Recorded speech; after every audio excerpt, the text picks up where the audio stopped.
साली आधी घरवाली। सिमरन की छोटी बहन विभा माँ के होते हुए भी सिमरन के ही पीछे लगी रहती थी।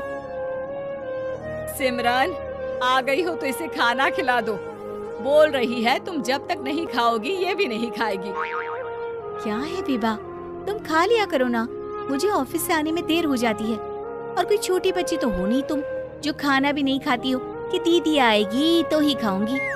हाँ हाँ, छोटी बच्ची ही समझ लो। और एक बात, जब आपको पता है कि मैं आपके बिना नहीं खाती हूँ तो रोज रोज क्यों बोलती हो? अरे क्या है ये, दोनों बहनें कम माँ बेटी ज्यादा लगती हो। अरे दीदी की शादी हो जाएगी तब क्या करेगी बोल? जब होगी तब की तब देखेंगे। मैं तो दीदी के साथ ही रहूंगी हमेशा। दोनों की शादी ऐसे घर में कर देंगे जहाँ दो भाई हो। खैर, मामला आया गया हो जाता है। एक दिन सिमरन के पापा जब घर आते हैं, तुम लोगों के लिए अच्छी खबर है। वर्मा जी है ना मेरे दोस्त, उन्होंने सिमरन बेटी के लिए रिश्ता बताया है। बहुत अच्छा लड़का है, सिमरन को भी पसंद कर लिया है और कल वो लोग आ रहे हैं सिमरन को देखने अपने घर। सिद्धांत अपने माता पिता के साथ सिमरन को देखने आता है। उसे सिमरन अच्छी लगती है और शादी तय हो जाती है। सिद्धांत की माँ कहती है, अब तो हम लोग ले जाएंगे जल्द ही अपनी सिमरन को यहाँ से।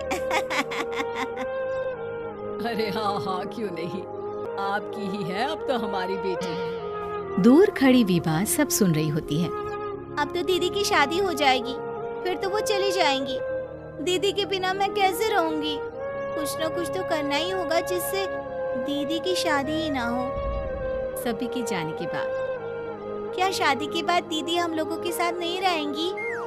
अरे नहीं तो फिर क्यों रहेगी, शादी हो जाएगी तो अपने घर चली जाएगी ना। तो मैं भी जाऊंगी उनके साथ, मेरा भी सामान पैक कर देना। अरे कैसे बात कर रही हो विभा, दीदी के ससुराल छोटी बहन नहीं जाती।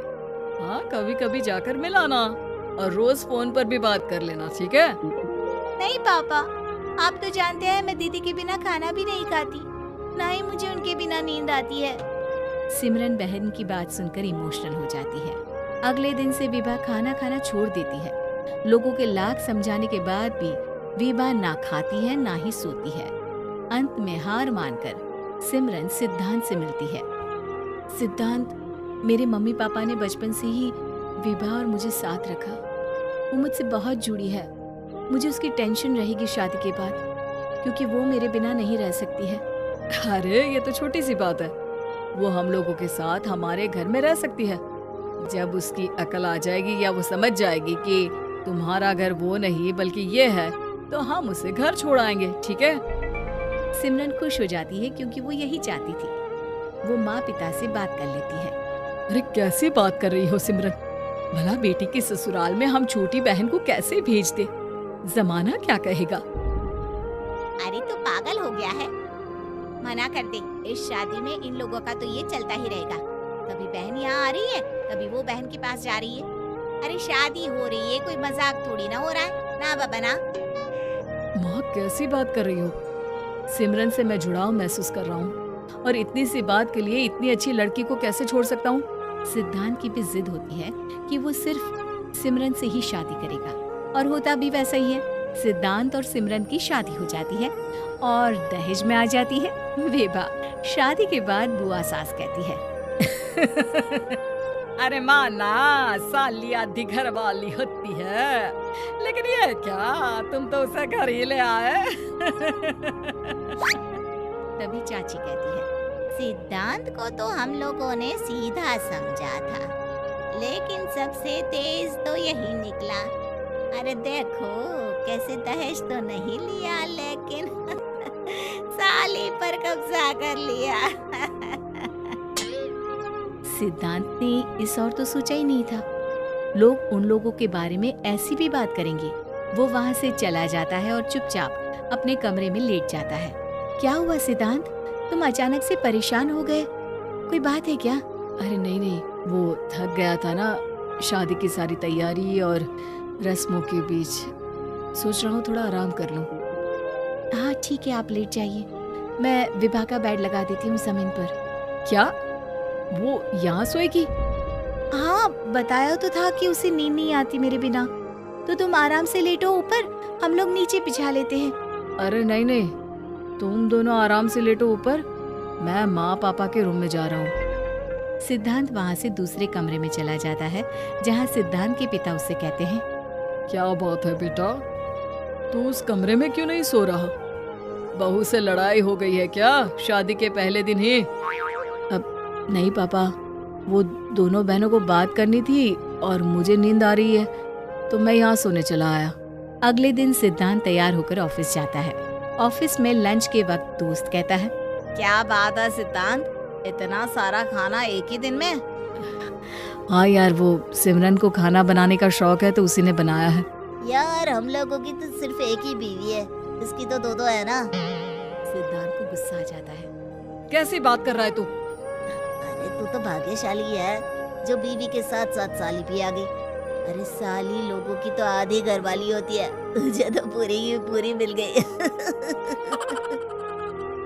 सिद्धांत का पारा अब 7वें आसमान में पहुंच जाता है। वो खड़ा होकर उस लड़के से लड़ने लगता है। हाँ, मेरी शादी में मेरी बीवी के साथ मेरी साली भी आई है, ये सच है, लेकिन सिर्फ कुछ समय के लिए, क्योंकि उसने सिमरन को बचपन से ही माँ की तरह देखा और यूं अचानक वो सिमरन से अलग नहीं रह सकती थी। इसलिए सोचो, अगर मेरी बीवी उसके लिए माँ का स्थान रखती है तो मेरा दर्जा क्या हुआ? तभी वहाँ बॉस आ जाता है। माफ करना सिद्धांत, यहाँ इस मेंटल लेवल के लोग हैं, जरूरी नहीं साली सिर्फ आधी घरवाली ही हो, कभी वो छोटी बहन तो कभी बेटी भी होती है। वेल डन सिद्धांत। सिद्धांत को अब ऑफिस में कोई कुछ नहीं कहता, लेकिन आस पड़ोस का वो तो वही हाल रहता है। सिद्धांत ऑफिस से घर की ओर आ रहा होता है कि रास्ते में उसे अपनी कॉलोनी का दोस्त मिल जाता है।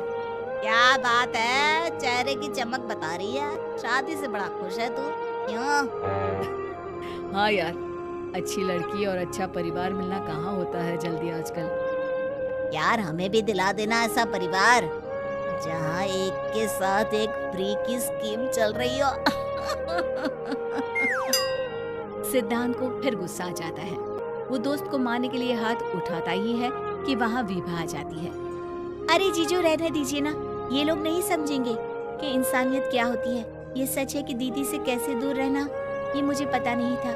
आपने मुझे दीदी के पास रहने का मौका देकर ये समझने का मौका दिया कि लड़की का असली घर उसका ससुराल होता है। मैं समझ चुकी हूँ, मैं जा रही हूँ जीजू, लेकिन मैं खुश हूँ कि आपने मुझे अपनी छोटी बहन समझा। सभी उन लोगों को देखकर ताली बजाने लगते हैं। विभा अपने घर चली जाती है और सिद्धांत खुशी खुशी सिमरन के साथ रहने लगता है।